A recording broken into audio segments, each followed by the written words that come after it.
Hello, good morning, and thank you all for joining us today in, again, one important and timely webinar. This one is focused on demystify the audit process, tackling audit fatigue. I am Sonia, and I'm delighted to be your host today for this fourth webinar of the series Demystify the Audit Process, brought to you by amfori. As you all know, this is a series of 5 webinars. This is the fourth one. The series was designed to help you understand the amfori audit process and how the amfori Audit Assurance Programme aims at ensuring transparency, quality, and integrity across all monitoring activities within the amfori framework. Next slide, please. Each webinar has covered important topics from understanding the audit process into maintaining and managing audit fatigue and ensuring audit integrity. The last webinar will be coming up in December, so register now to secure a place for the last webinar on the Mystify the Audit Process series. Before we start, some quick housekeeping rules that will help managing this nice number of participants that have registered and joined the webinar so far, 94 of you here, and still coming up. So first of all attendance will be muted, but you can use the Q&A function to share your questions. We will be more than happy to answer them, both in written or live, and later on the Q&A session. This webinar is being recorded, and the recordings of the webinar will be shared with the registrants. We will also be sharing a satisfaction survey after the webinar to understand if we are going in the right direction. Next slide, please. So this is what we have lined up for you today. We will start with welcoming remarks that will set the stage for today's discussion. And then going into understanding the concept of audit fatigue. It will be explained by our guest speaker.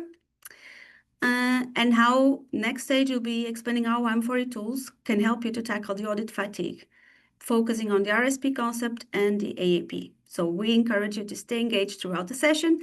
And again, feel free to use the chat or Q&A function to share your thoughts or questions. We will address as many as we can during this discussion. Before we start, allow me to introduce you to our guests and the amfori team that will be delivering this webinar today.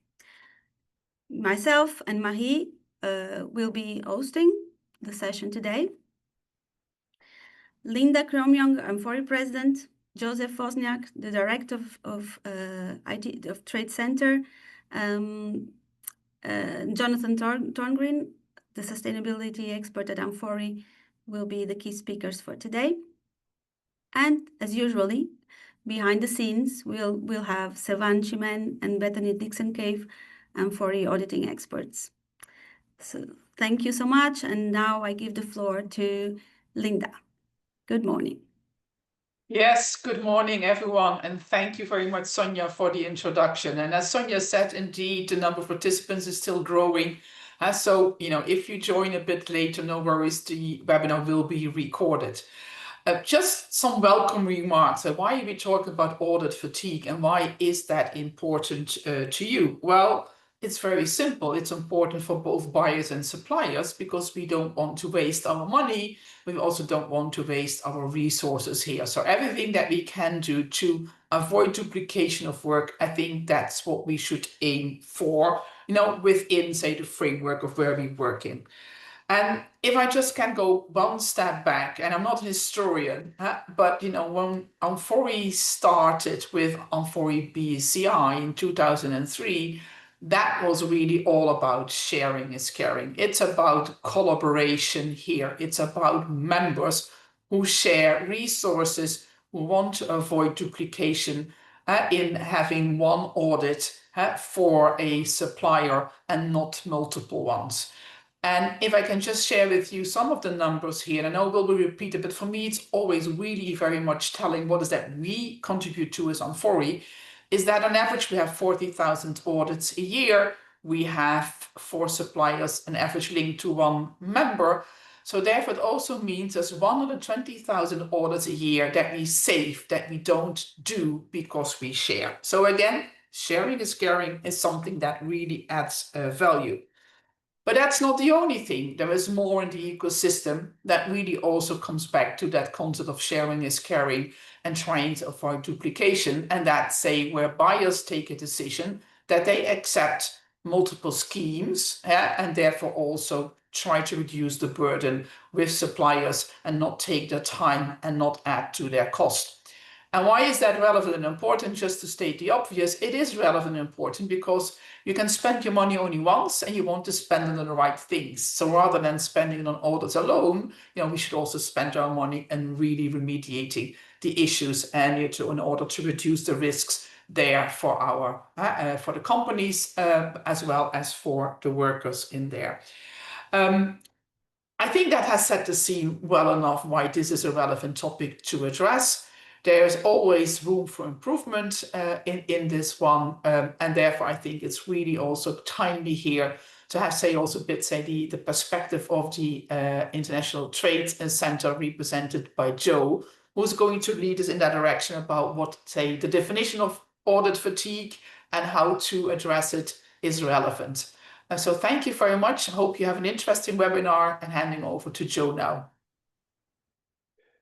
Thanks very much, Linda, and thanks to Amfori for asking me to speak with you this morning. I'm very happy to be here on this webinar, and just maybe a brief word of introduction in terms of ITC. So ITC is the International Trade Center. We are a joint WTO UN agency. We're based in Geneva, Switzerland, and our main mission is really to help upstream suppliers, small businesses to compete in the international market. And one way is obviously through improving sustainable practices, both social and environmental. And so we take an active role in this area, and I'll go into a little bit of that in more detail in my remarks in a few minutes. But just to say that we've been working, especially in the social and labor area and in the textile and apparel sector for many, many years, both with capacity building and also working, trying to, to the point of this webinar today, reduce audit fatigue and move toward more convergence when we look at social criteria in the textile and apparel space. And just one other point before I continue is that, as I mentioned, I would say the preponderance of my experience is in social and labor auditing and compliance, but my remarks, I would say, are equally relevant, equally applicable to the environmental side as well. So just to put that out there. Maybe if I could have the next slide then. So just to, as Linda said, I mean, what I'm going to do today this morning is really try to set the scene of where we are. And I think that a lot has accelerated, or the pressure points have just become more acute in the last several years, because as we know, auditing has been going on for at least a decade or two. The multiplication of initiatives, of voluntary standards that are covering many of the same things have also increased over the past several years. And there is a recognition that many times the audits are duplicative, covering the same criteria. And obviously that is that is a waste of resources, not only from the supplier perspective or the manufacturer perspective, but then also from the brand perspective. In the same time, we have seen more and more demands for transparency of data or sharing of data and traceability, so understanding where the product comes from. So this is obviously very, very key when it comes to issues like the EU digital product passport, which is implicating, and it's very relevant to the textile and apparel sector, but not exclusively. But these types of demands, and they're all related as well to the Green Deal, as you know, and regulations such as the Corporate Sustainability Due Diligence Directive. And so at the same time, we have this let's say, situation of multiple audits that are covering many of the same criteria, we're also now faced with a regulatory environment that is now de facto making compliance legally binding. Now, it may not be legally binding from the perspective of the tier 1 supplier under the CS3D regulation or directive, but at the same time, de facto, these suppliers have to comply, right? And so, and this creates increasing pressure. And then you have the kind of, how can I say, the global chaotic trading situation now with tariffs and uncertainty and literally changing goalposts, on a monthly basis, let's say. This is also creating enormous stress, both on the buying side and on the supplying side. And it's creating more pressures in terms of cost and in terms of who pays. And obviously, this auditing or duplicative auditing is in the middle of this, because when resources are further squeezed, why are we going to be spending resources that could be saved or could be rationalized by doing more or working together in a more collaborative way to reduce the duplication of audits and to move toward more of a systemic or systematic solution that saves costs for the suppliers, that save costs for the brands or for the lead firms, and at the same time provides a way to demonstrate compliance with the regulatory requirements of today or the near future. So that's really the context. I think we're at a point where we have to start looking at real solutions that can drive more scalability and reduction of cost. Because yes, true, the due diligence directive is being a bit watered down. I mean, we know that it has been delayed until now 2028.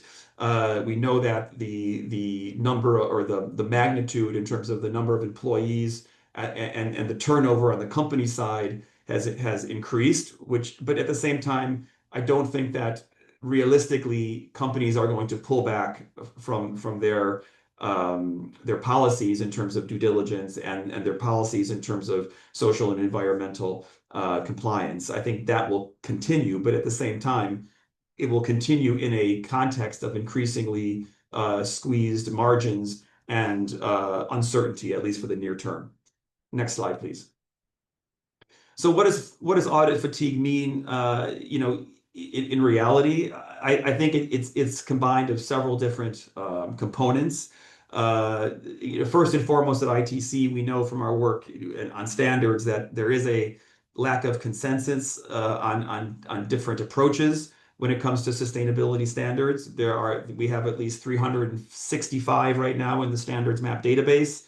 I was just speaking with colleagues yesterday at the OECD, and they're doing some analyses there. And the overall, let's say, when you look at the entire landscape, they're looking at something like 900 initiatives, which are a combination of benchmarking, reporting, capacity building. So it is a very, very, it is a crowded field, let's say. Second is the duplication and redundancy, if you will, of frameworks. And I can get to this in a few minutes in my talk. But we know from our work in ITC, when we do benchmarking, that many of these standards, whether it's a social and environmental code for textiles and apparel, or an agriculture code, let's say, generally speaking, between 70 and 90% of the criteria are more or less the same. Sometimes, you say tomato, I say tomato, but it's more or less the same criteria.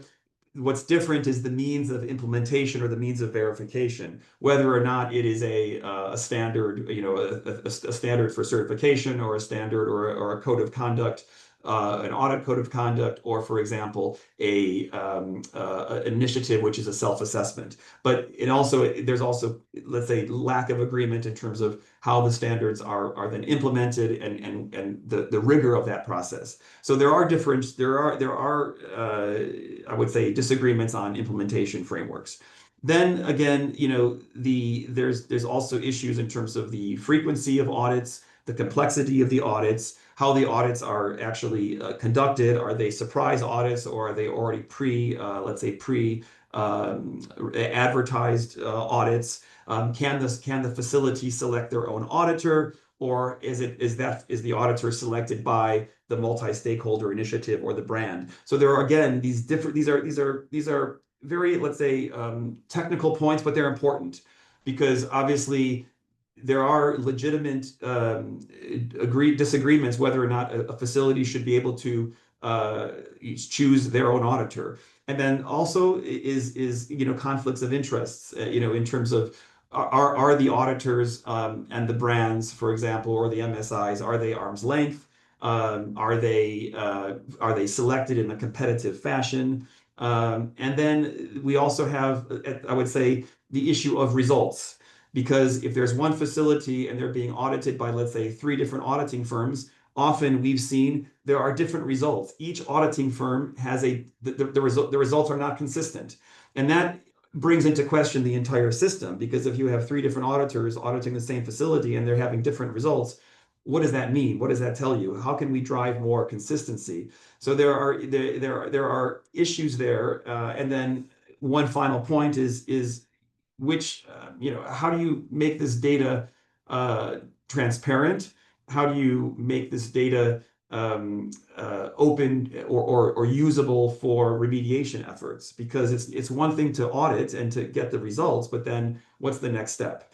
And how do we go about moving also toward a remediation plan that can be also scalable, that doesn't duplicate efforts, or you have one facility that's being that is selling to 3 or 4 brands, and those brands are not working collaboratively on remediation. So again, we talk about these let's say compounding inefficiencies and issues related to resources that could be better directed at let's say more harmonized systems and more coordinated approaches. Next slide, please. So from our perspective at ITC, our core beneficiary is really the small and medium-sized enterprise in the emerging markets that are selling to brands in Europe and elsewhere. And it is a very challenging time. I think the best way to put it is these SMEs are really coping with chaos these days when it comes to their trading environments. And we have we've done analytic work at ITC showing the effect of tariffs on key production countries like Vietnam, where every sector except maybe 1 or 2 will be negatively impacted by the new tariff regime. And so these MSMEs are challenged now by increasing costs and, I would say, scrambled supply chains, in the sense that they need to look at other markets perhaps than they have been used to because of maybe tariff issues. And then we have let's say the sustainability issues that also they have to deal with, right? They're frequently at a loss when it comes to resources. So, limited capacity in certain cases to handle the demands of frequent audits. And this increases as the size of the SME is decreases. So the smaller the supplier, everything being equal, the more challenges they have. And we've seen this through data that we have collected through other projects, where we see more legal flags or non-compliances in smaller facilities as to larger, more, let's say, vertically integrated manufacturers. So the transaction costs are quite high, between 2,000 to 3,000 euros per audit. There are fees that these suppliers have to pay to certain organizations that perhaps are not actually providing value add to the suppliers. They're not getting much out of their membership fees in many cases, and they have little, let's say, access to networks, because they're more or less, they don't, when you look at the small and medium-sized enterprises here, they really are not. They're not the ones with the economic power in the transaction, right? And so in that sense, it also creates, I would say, pressure on them. It's hard for them to to have agency and to argue for themselves, especially given the competitive nature of the market these days. And then to my points, earlier about the complex or the chaotic nature of the trading system these days, economic disruptions are more and more frequent, and that is it's very hard to navigate in uncertainty. And then, as I think mentioned in my earlier comments, this complex legal landscape of multiplying regulatory type requirements. And I was, just to give you an example, I was in Hong Kong last month at the Cascale annual meeting, and 2 or 3 of the big sessions there were focused on regulations. And there were probably 100 people, 200 people in the room, and they had a Mentimeter question surveys, and top of mind was CS3D and the product passport issues for the textile and apparel sector. And everyone from brands to manufacturers said that they really have no idea in terms of the specificity of these regulations, what's being required of them, what are the timetables that are always shifting. So this legal landscape is very, very difficult. And it's, again, when you combine numbers 4 and 5 on this slide together, it is really not easy from the perspective of the supplier or the small and medium-sized enterprise. So anything that we can do to reduce costs, to drive more convergence, I think is something that the SMEs or the suppliers will be very happy with. Next slide, please. So again, I think this slide is just maybe summing it all up in terms of where we are with this legislative landscape. You have obviously certain domestic laws, the French, the Norwegian, the German due diligence laws that have been on the books for a few years now. These also are in somewhat of a flux state, especially the German law. But then obviously we have, as I mentioned, the overall European Union Corporate Sustainability Due Diligence Directive. But then we have related kind of specific environmental, social, and governance disclosure requirements that have been applied by certain countries outside of the European Union. We have modern slavery legislation from the UK and Australia, but also the state of California. And we have certain, let's say, market access or specific trade-related requirements. And these are different because, numbers 1, 2, and 3 on the slide are not market access per se, but they still imply supplier compliance or suppliers to demonstrate their the compliance is not the right word in many cases from a due diligence perspective, but from a company perspective, they have to show that they are performing with certain expectations. Whereas the number 4 here, the trade-based legislation, is just that. It is a market access requirement that would prohibit the importation of a certain product in that jurisdiction if the supplier and the brand could not demonstrate a certain level of ability to comply with that law. So these are tough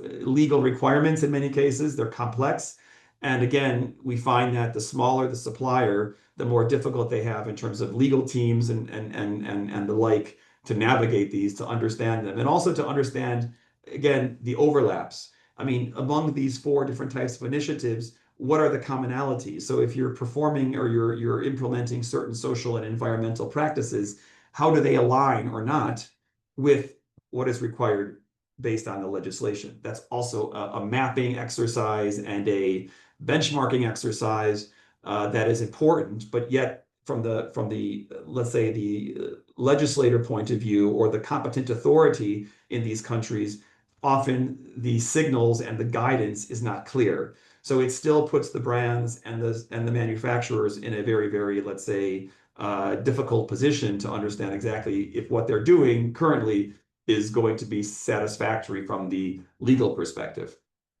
Next slide, please.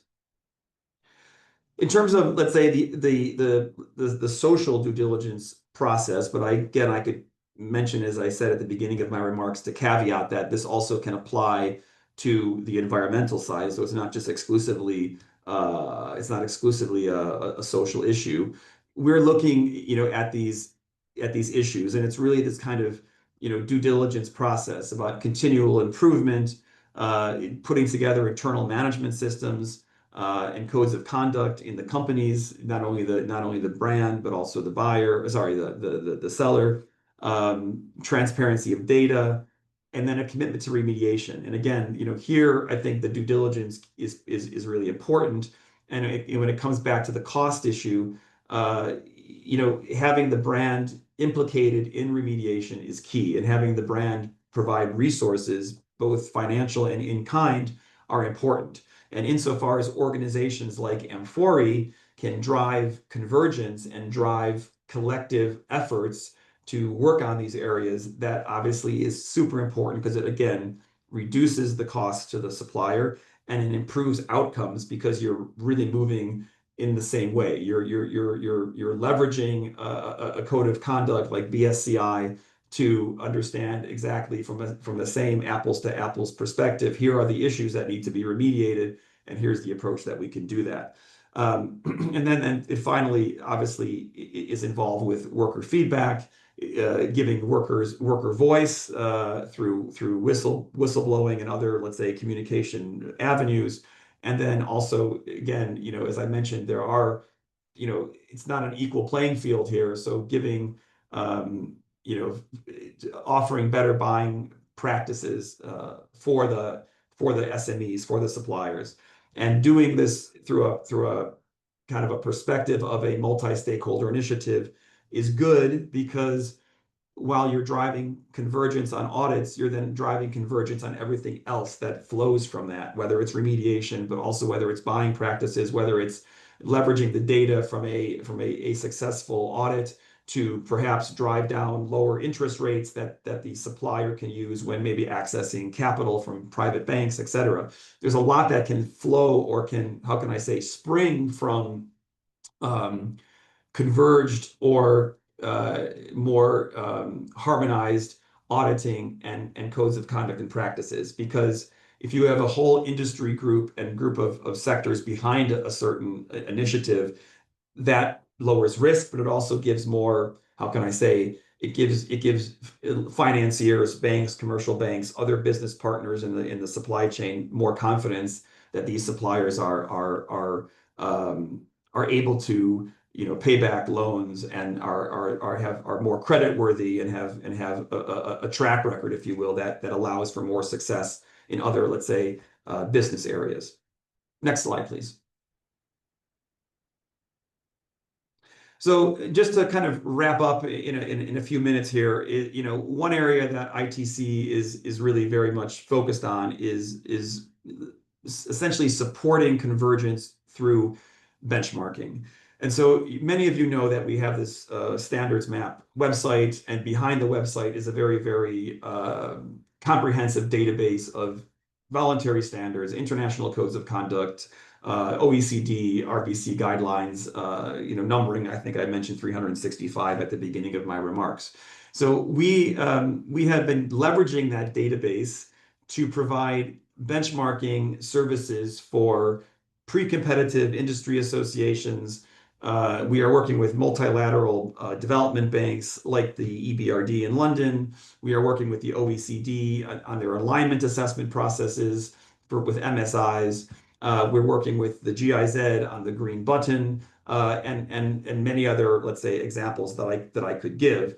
And the whole idea here is to provide a neutral space for organizations to come together and be able to compare and look at how their initiatives are similar in a neutral and safe space that is private, that is protected, that they can, come together and speak and work in a way that is collaborative to explore and examine areas where convergence can happen, and how do you, and then once that, let's say, desk work or analytical work in terms of the codes of conduct or the standards, like maybe a voluntary standard versus a code of conduct like BSCI, for whatever the case may be, Then once that is done, then that allows, if you will, the opportunity to maybe test the overall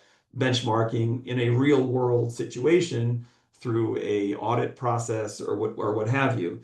And this is a way to take steps toward, confidence building, and also driving, driving more harmonization and reduction of resources, and ultimately reduction in audit fatigue. So it's something that we have been engaged with. I mean, we're working with amfori. We are working with amfori and also SLCP in terms of the benchmarking between the BSCI and the SLCP CAF. And there are other examples that I could give, but it's something that I think is a promising way forward, because we're finding through our work at ITC that, again, all these different types of institutions are also more or less facing the same critical, chaotic environment of uncertainty, increasing costs, and a need to drive more efficiency in this overall, let's say, regulatory context that I spoke about. Next slide, please. And so, yeah, just to kind of wrap up, I mean, this is the Standards Map website front page, homepage. It's accessible on standardsmap.org. Thank you for putting it in the chat. It's a free tool to use, so anyone can access it, 24/7, 365 days a year. And you'll be able to compare and contrast. So you can search for an initiative and see the data behind it. And you can compare them online through different pie charts and side-by-side comparison tables.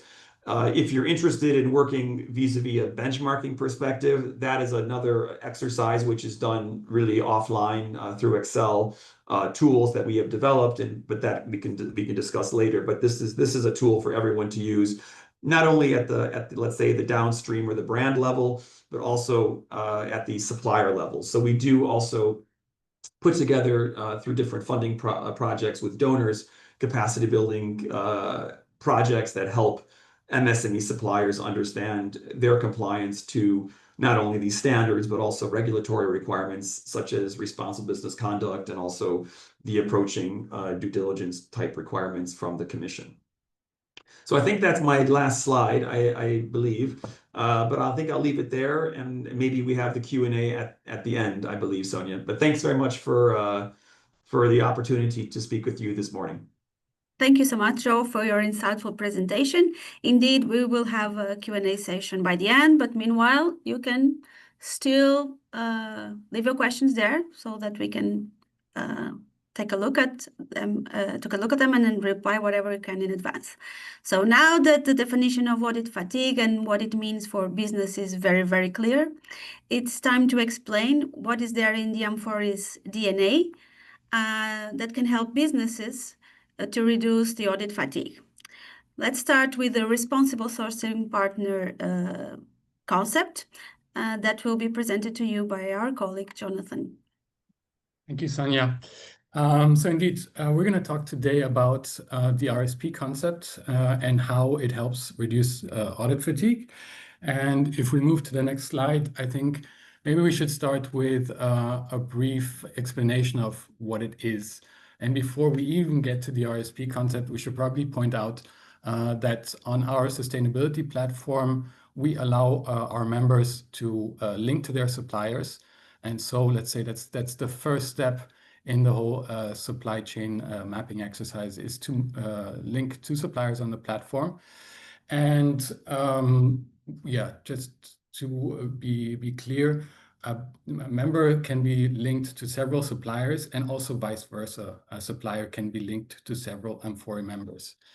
And with this linkage comes a shared responsibility as well. So all members that are linked to a supplier kind of have a similar role and responsibility to play.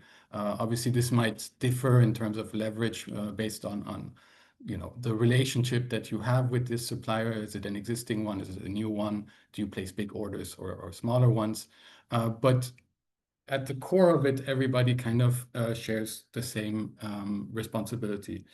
And where the RSP concept comes into play is in exactly the scenario that we pointed out, where a supplier is linked to several members.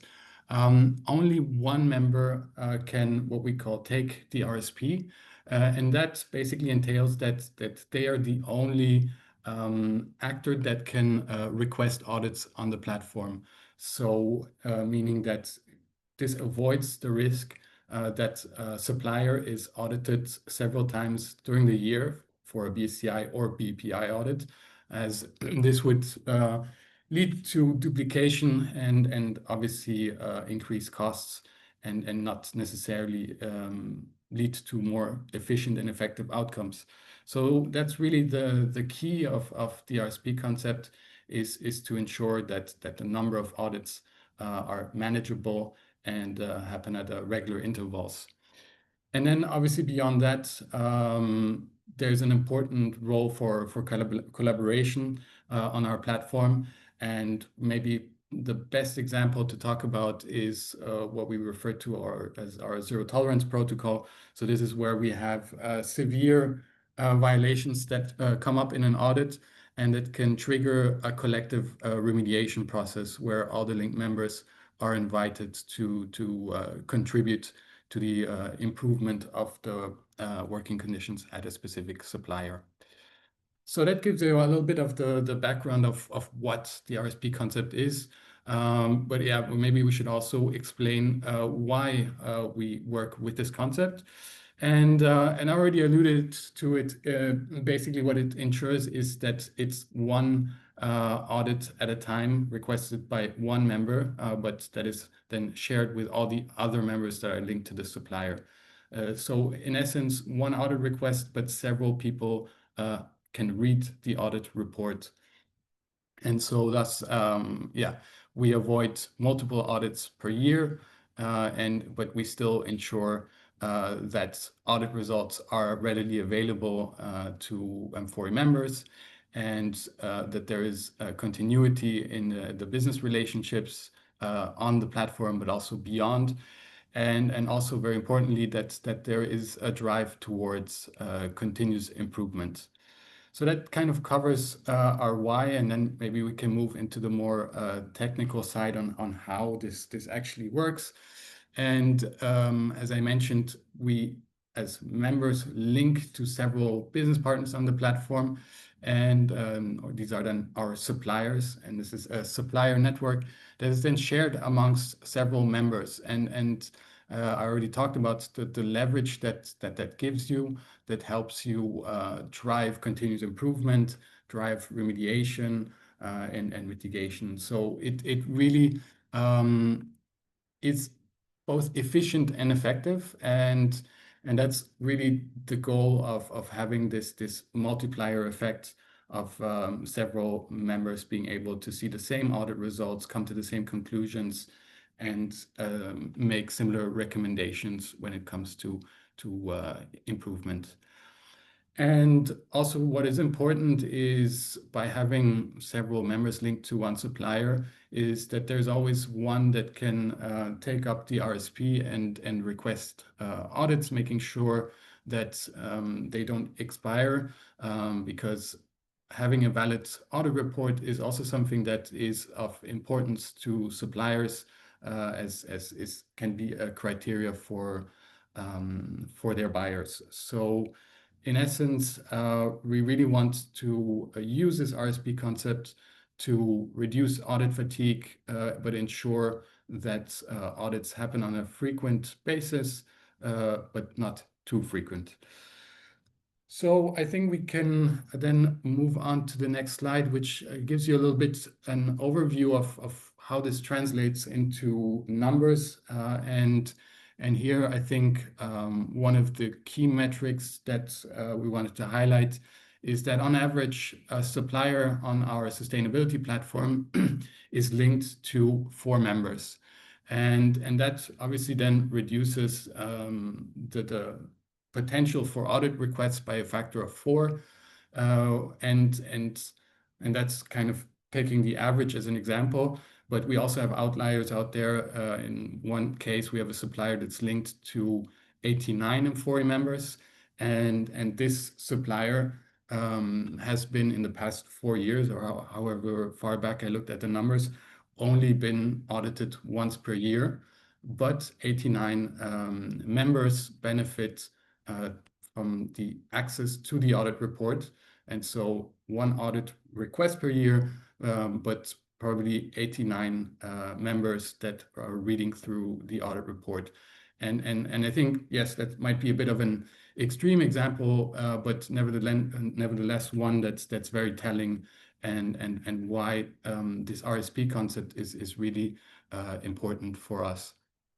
And on top of that, yeah, we have around 40,000 audit requests per year. And if you say that we come back to the average of 4 members linked per supplier, we reduce the total number of potential audit requests by 120,000, which is really a significant number, especially when we take into account that audit costs, well, although they vary, if they go between $2,000 or $3,000, we really talk about a reduction of 200 to 300 million euros or dollars per year. So really, there's really a lot of costs that are being saved, but also, yes, cost is important, but there's also a lot of time and effort that goes into an audit request process. And this reduces a lot of efforts and thus leads to an efficient outcome. And we like to always focus on the effectiveness of audits, and obviously that should be the priority, but it's also important to keep in mind on the efficiency of the process as well. As we can see, this can reduce costs significantly, and therefore have a really positive impact for all parties involved here. Now, we are mainly talking about the RSP concept today and how that helps reduce audit fatigue. But I also wanted to point out that we do have a couple of other elements that are worth mentioning because they can also contribute to the reduction of audit fatigue. And the first one that I would mention here is the audit cycle. So for amfori BSCI, but also for amfori BPI audits, if a supplier has a rating that is A or B, then the audit cycle is actually valid for 2 years, as opposed to 1 year if the audit rating is C or lower. And so for those suppliers who manage to reach that rating, that obviously leads to fewer audits, and it's also a positive outcome for them. And then on top of that, we have an environmental risk assessment that our members can use to assess their suppliers without actually having to audit them. And we're also currently working on a social risk assessment that will hopefully lead to a similar outcome, so that you can kind of prioritize within your supply chain on where you see a need for an actual audit with on-site verification, or whether a risk assessment might be sufficient, and therefore also save cost and time when it comes to audits. Obviously, they don't necessarily have to replace the audits, can also supplement, but in any case, they are an option that can help reduce the amount of audits that need to be requested. And then earlier this year, we introduced a new feature on our sustainability platform, and that is the possibility for suppliers to self-request an audit. And here, again, the goal is to allow suppliers to get into the driving seat when it comes to the audit request process, and also ensuring that audits are requested before the audit cycle expires, because this also allows them to have a degree of continuity, and to ensure that if they have potential buyers asking for audit reports, that these are readily available. And by putting them into the driving seat here, we also incentivize suppliers to take more ownership over the process, and thus also maybe more proactively contribute to improvements in supply chains. So I think that's pretty much it from my side. Obviously, we'll leave time for Q&A later on. And so any questions that you have in that we'll be addressing later on. Thank you. Thank you so much. Questions are indeed coming in the Q&A, and they will deserve live answers. But just a status quo of what we learned so far. Audit fatigue is a growing challenge in global supply chains that is affecting mostly SMEs.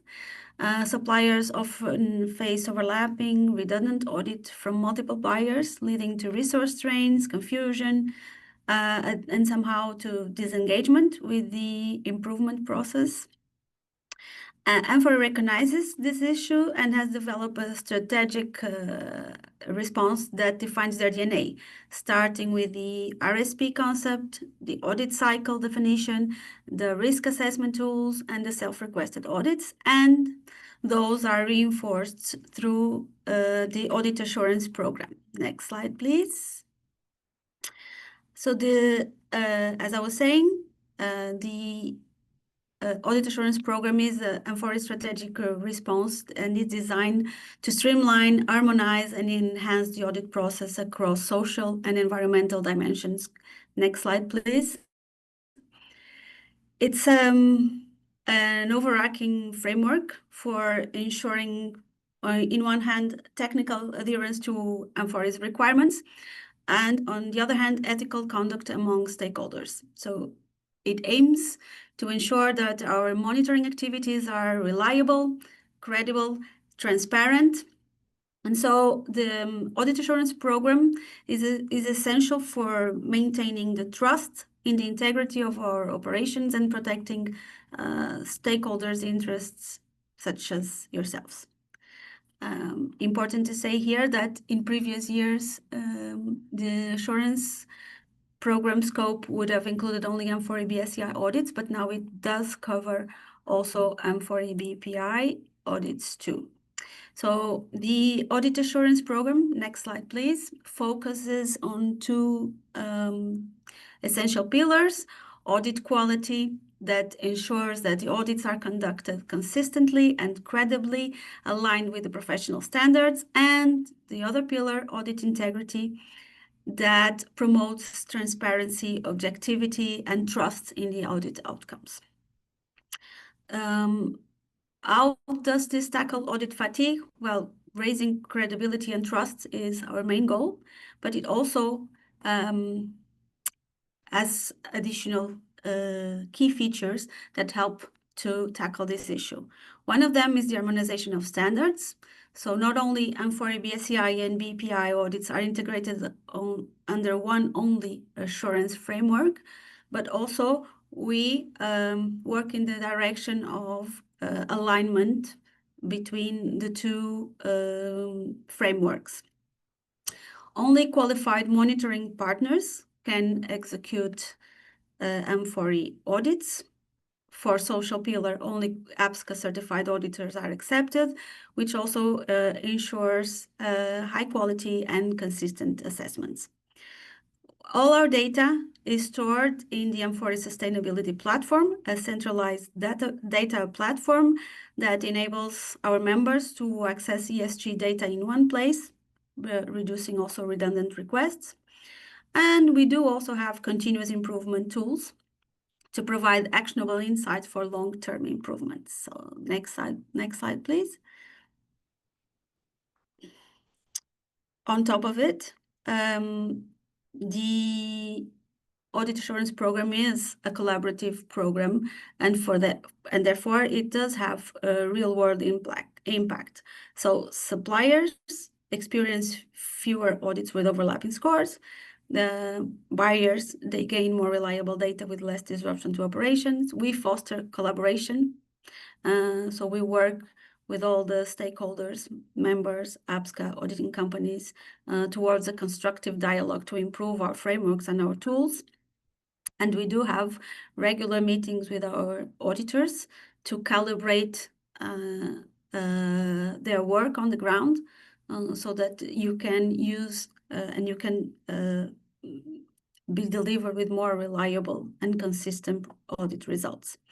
We also rely on an audit assurance partner to help us streamline the process and to oversee the operations of our monitoring partners, and with APSCA to tackle industry common problems. So as we have been saying throughout this webinar, tackling audit fatigue is not only about reducing the number of audits, it's about improving the quality, the relevance, the impact, and amongst all, the credibility of the audit outcomes. So the amfori Audit Assurance Programme is a cornerstone of the responsible sourcing and ESG due diligence, as it empowers all stakeholders to move from audit overload to strategic and meaningful engagement. And now, time for the questions. Let's look at the Q&A. Bethany, do you want to share some questions? Oh, sorry. It was when the RSP questions came through, I started tagging them for Jonathan to answer. Okay. So if he would like to. Let's ask them to Jonathan. Yeah. One of the questions that came into the Q&A, Jonathan, was in terms of the RSP concept, is there possible for certain producers that may have different RSP for BSCI, BPI, and QMI? Yeah, so that's very much the case. So as a member, you hold the RSP for its supplier based on initiative. So you can be the RSP holder for BSCI, but another member could hold the RSP for BPI and similarly for QMI. So that's very much a separation on the platform that allows you to only take the RSP for one of the initiatives. Then I also saw another question coming in from Kim saying, I understood correctly, then the self-requested audit is only possible if no one holds the RSP, and that is very much correct. And thank you for pointing it out, because I should have mentioned this in the brief introduction of the self-requested audit. And then the question goes on with asking why that is the case. And if it wouldn't be useful for suppliers to always be able to schedule the audit. So that's a very fair question. And while we were working on the concept of the self-requested audits, we really got feedback from some of our members that said, no, we really want to be the ones requesting the audit. And so that's why we built in an optional feature to say that it only if the RSP holder releases the RSP and says, I'm fine with self-requested audits, that self-requested audits are enabled. And there might be several reasons for this. So, for example, as a member, you might have a reason to want to request an unannounced audit for a specific supplier, but also you might have criteria on which type of auditing company you work with and so forth. So there were several reasons for introducing this as an optional feature. And also what was important behind the self-requested audits is to find a solution for those suppliers who struggle to find an amfori member that is willing to request an audit for them. As we know that some of our members have really very large supply chains, and they would be requesting audits on a daily basis. So the self-requested audits also helps to address that need while still leaving the option open to those members who want to take the RSP. Then there was also a question on how does a facility process an audit without any RSP. And so here again, if this supplier is linked to at least one amfori member, then they're able to do this via their monitoring overview. And on the platform, they just have to go to that section of the platform, and they will see a button that says Request Monitoring. And if they click on that, they're taken through the exact same steps that a member is typically taken through when they have to request the audit. And it's fairly intuitive. But if a supplier struggles with this, they are more than welcome to reach out to info@amfori.org.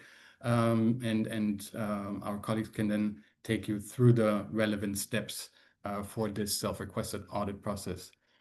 And then another question related to the RSP. Is it possible for a producer to have a self-requested audit but no longer has an RSP linked? So maybe I should make a distinction here. So as long as there is a linked member, the self-requested audit is possible, provided that none of those linked members has taken the RSP. However, if the supplier is not linked to any members, then it's not possible to self-request the audit. And the reason behind that one being, we need to ensure that if there is a zero tolerance case or any type of finding that really needs to be addressed, that we have an amfori member that is linked to this supplier and that can address the issues. Because again, the goal is for our members also to take a certain degree of responsibility and not to delegate the entire process to the suppliers. And therefore we also have this rule that a supplier needs to be linked to at least one member in order to be able to self-request audits. And I think that covers the questions that we had on the RSP concept. So I'll hand it back over to Sonia. Thanks, Jonathan, for covering all the questions that came up related with the RSP.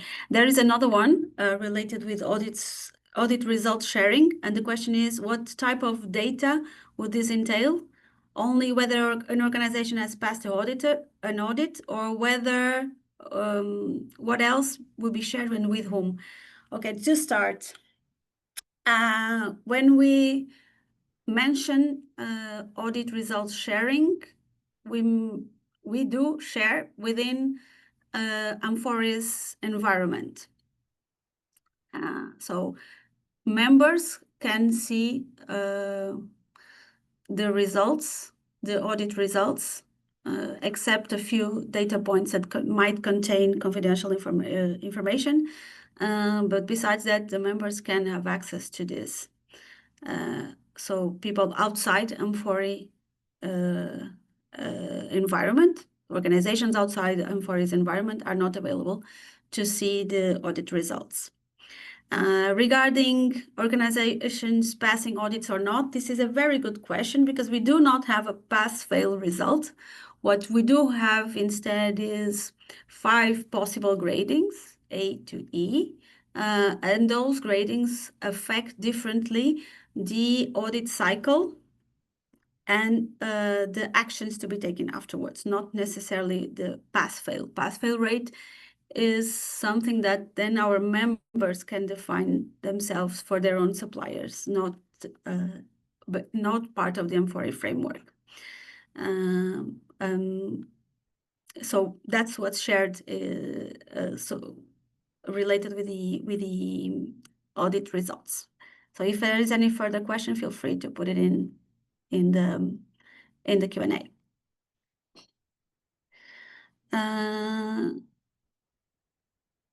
A good question for Bethany that is coming in. I remember that from last year, amfori did some lobbying for brands to join JAP. Are you still looking for members who want to join the project? Bethany, you want to reply this one live? Yeah. Oh, my camera's. Yep. Hi. So the answer is I hope so. But what we're going to do for this year is we're going to do a conclusion report. And in the new year, we have these focus group meetings every quarter where I give an update to everybody about all the members who want to be having updates, or all of the monitoring partners who have representatives that they want to be included, and you get an update. So what I would suggest is if you drop us an email to be included in those focus group meetings. And then you can see the updates and which direction we're going to go in. And if there's something from one of those activities you want to be included in the future, then that could be an option for you. Okay, just on top of that, those focus groups that Bethany is referring to were mainly dedicated to the integrity part of our program, but still members are always welcome to provide us with their inputs on what needs to be included in the AAP, on how we should, or what issues they find that should be tackled by the program. So thank you for the question. So the email address should be info@amfori.org. And those questions should be directed then to us. There was a question coming in the beginning that I saw Linda already replied, that is linked with the Open Supply Hub. Linda, do you want to, I saw that you tried to type a short answer. Do you want to elaborate it a bit more? Yes, happy to do so, but I really try to keep it as simple as possible also in my response in writing here about the Open Supply Hub. The Open Supply Hub is really important because they really make sure that we talk, that we really can be sure we talk about the same site, because that's what the unique identifier of the Open Supply Hub offers. And that's really relevant, because if you want to compare audit results, or if you need to dig in deeper, you really need to make sure that you're talking about that audit at that specific site and not at another site here. So that's what they offer. And that's where they have a relevance. And that's also why in the amfori sustainability platform, the unique identifier of the Open Supply Hub is being integrated. And that's relevant to really make sure that we talk about, as I already said, about the same site. Are they neutral? Yes, they are neutral, because they don't have an opinion about whether the audit was good or bad, or whether the scheme is good or bad. That's not their business model. They offer, say, the vehicle. I call it the depository, and I know that I'm not doing them justice with calling it that, but that's what they offer, this depository where you can go to really verify, are we talking about the same site? We also know that at the Open Supply Hub, they can also offer, say, some insights in, whether or not some audits took place and at what date, which is also a neutral position, because again, they do not give an opinion there about whether that was a good or a bad audit, or an opinion about the results of that specific audit there in itself. And talking about, say, avoiding duplication of efforts, we are also currently in conversation with Open Supply Hub to see in what way or form we can also link, say, the data when an audit took place, say, to their platform, to make it easier to, say, as a go-to, say, depository for everyone to understand what audits took place there for what scheme. So that's a bit what we are looking into. We're not there yet. So don't ask me to give you a date or confirm when it's going to happen. I just want to say this is something we're looking into, and it's also a way about trying to avoid duplication of efforts here. Back to Sonja. Thanks, Linda. There's also another question that's linked with the numbers of amfori audits. So last year we had performed approximately 45,000 audits, and we are more or less in the same numbers up to today in 2025. So hopefully this is aligned with your expectations. There's another question coming in about the continuous improvement plan of amfori that has been recently updated. Can you elaborate a bit on this, is the question, and what has changed, and what was the amfori's expectation of brands and suppliers specifically? Jonathan, I don't know if you want to answer this one also live. All right. I'm actually not the best positioned to reply to this question, but I see that our colleague Chiara is in the call. I'm not sure if we can unmute her, if that's possible. Chiara, are you around? Let me check if she's here. Yes, I am here. Can you repeat the question? Yeah, the question is about the updates on the continuous improvement if we can elaborate a bit on the updates, what has changed, and what are amfori's expectations for brands and suppliers. Yes, so the good news is that last week we have launched a new tool on the platform that is already visible both for business partners and members. And we have redesigned completely the user journey for it to be simpler, for the tool to be more accessible. And then in terms of methodology on the website, you can also find some guidelines both for business partners and members. So of course the one for business partners is was drafted in a more simplified way, where you can consult the new amfori approach more in detail, but basically high level. What it is all about is that, of course, we're launching the new tool as completely voluntary, and there we also want to gather your feedback on how you're finding it, and if that helps, if it helps monitoring your progress in your supply chains, and if business partners are finding it easy to use. And then the second stage of this methodology is that we want to introduce some incentives for business partners to be incentivized indeed to use continuous improvement. And then the third part of this phased approach is that we will make continuous improvement a prerequisite to book follow-up audits. So this is something that we're looking at for the coming years.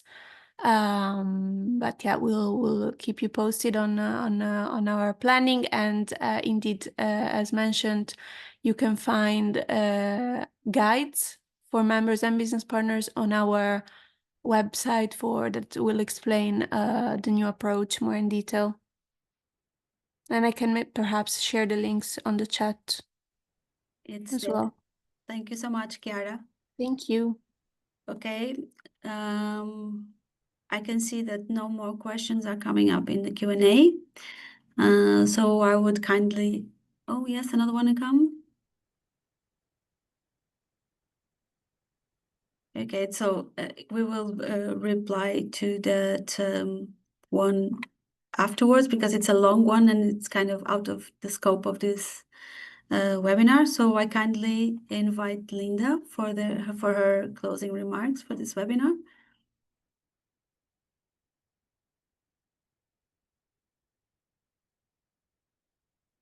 Linda, you're on mute. At least she's muted. Yeah. Yeah, thank you. I thought I clicked on it, but not properly, but thanks. I was just starting with saying that, we are going to end a bit earlier than anticipated, but with that, I think we are going to give you the gift of time, which I think everyone really, really appreciates. Well, we looked into the topic of audit fatigue. What does it entail? What are, different perspectives of that? What are different solutions to that? But also why it's relevant and important to really continue evolving there, to really reduce the burden and, focus also the resources where we need them most in order to drive progress and remediate issues that we found and reduce, therefore, risk to business as well as to people. I also just want to come back to there is a reason why there is an importance that linking to suppliers is relevant, and the linking is also being done on saying, I think that's the process that we didn't talk about, but I just want to mention it here. You link to a supplier, you request for an audit for a reason, because you want to understand your risks. So very often there has already been, a pre-process in advance to that before requesting an audit, why you want to have a specific audit for that supplier. And that's because there's a reason why you think this should be identified. It can be because you have a long-term relationship. It can be because issues were identified in the past. It can be as part of a specific cycle. It can be because this is a supply that is really relevant and important to you, and therefore you really would like to have an assessment there. But I really just want to make the link again that audits are there, to identify risks here. There is multiple ways that need to roll. I think that's also the conclusion from this webinar in how we can try to reduce audit fatigue. I think with that in mind, I would say, let's keep an open mind in what's possible. Let's not close routes, say, up front. But on the other hand, I think also make sure that we continue speaking apples to apples, because not everything is comparable. And I think that's also really, important here. I think it's also really relevant and important, and we can also see that from the questions coming in, and I know they're pretty much linked to what amfori does and the way we have organized, say, the amfori BSCI, say, system, is really about the relevance of continuous improvement. Quite a few questions on that one. We also had quite a few questions related to, our lingo RSPs and how can I request an audit if there's no one requesting an RSP for me. We did dive a bit into that, what the solutions are, but we also realized that one of the solutions that we don't offer is that everyone just can ask for a BSCI audit. And there's a reason to it. If there's no linkage to a supplier, how do you really then say follow up, say on continuous improvement moving forward? Because we really view that audit is relevant. It's an important tool in the toolbox, but it's not everything. And therefore the collaboration between a supplier and a buyer is really important in our view. I really hope that you enjoyed our webinar. I also hope that you learned again a few more abbreviations that are relevant in the lingo that we speak, and that we were able to explain them. And let me then conclude with wishing you a very nice day, and really thanks for being with us and asking us the questions. Thank you. And on top of that, our sincere apologies, and also thank you to our colleague Chiara that just jumped into this webinar without any preparation, no network. Of course. It was just attending. Anytime. So thank you, Chiara, for this. So as we approach to the end of this fourth webinar, that will be saving us a bit of time ahead, so I would say 20 minutes. I would like to thank you all for attending. This was again very successful webinar in terms of attendance, participation, and questions. And I would also like to let you know that you need to save the date for the next webinar. The fifth webinar will take place on 2nd December, and it will be deep diving on the Audit Integrity Project. And the outcomes of this very interesting and enlightening also project. So please do not forget to complete the survey that you will be sent after this webinar to better address your expectations, and also to register for the next webinar. The key takeaways of today's webinar will be shared on our website via article, and the recordings we'll be sharing during the week with the registrants, and soon in our YouTube channel. So thank you so much for your attendance, and see you in December the 2nd. Thank you so much.